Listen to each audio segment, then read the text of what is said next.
Today we have the TVS Apache RTR 164V with me, and it's no secret that this red motorcycle is a red hot selling machine in the 160cc segment.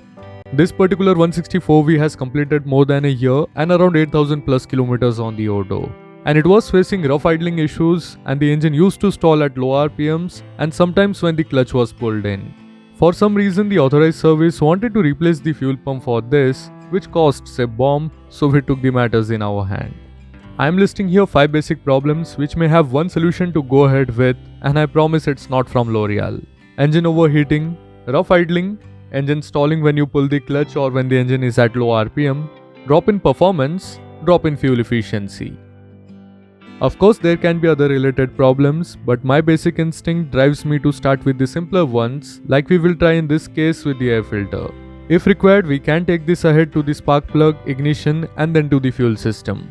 So let's begin this. Unlike the 204V, the 164V has got a key slot under the tail light. Twist it and pull the seat out. This will give us access to the air filter box located under the rider's seat. With all the settled dirt, it does give us an idea on what we are getting into.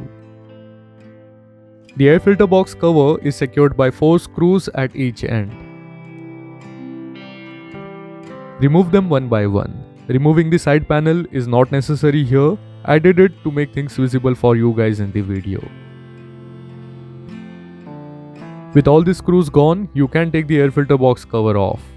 With some basic cleaning, it is back to looking like new. The cover reveals the face for the present air filter, and you can say that it is not pretty after 8000 kilometers of service. Being a paper type filter, cleaning is not recommended here. While TVS recommends 12,000 kilometers of replacement interval, it can come early to riders who encounter dusty and challenging environment. Take the old air filter out and throw it away in dry waste or better in industrial waste, which brings us to the new air filter. Please note that the 164V gets a smaller and different air filter than what my 204V gets. You can note down this part number for future reference, which will also be mentioned in the description along with the other RTR videos.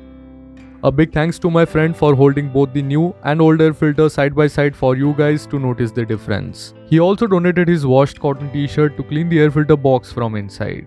Let the new air filter settle down in its place and make sure it is slotted properly in.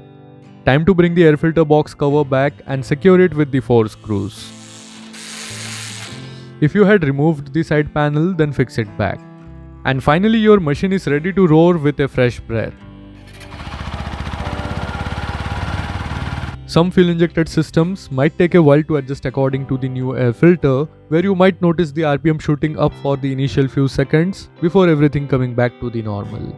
And as expected, this 164V is now free from the mentioned issues. And I guess that brings me to the end of this video, and I hope you guys have liked it.